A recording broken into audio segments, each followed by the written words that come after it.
Tanong kanina, which is a very legitimate question. Sabi niya, kalaban namin yan.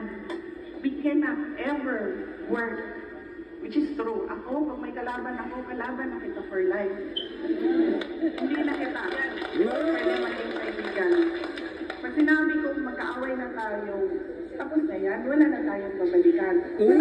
That's a very that's a very, basic parang human nature. Anger, pride.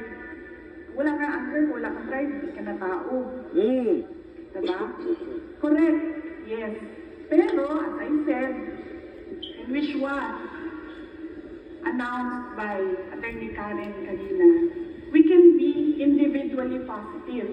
Pwede naman magkalaban tayo kayo dyan. Magkalaban ba tayo? Wala makakaaway dyan? Wala.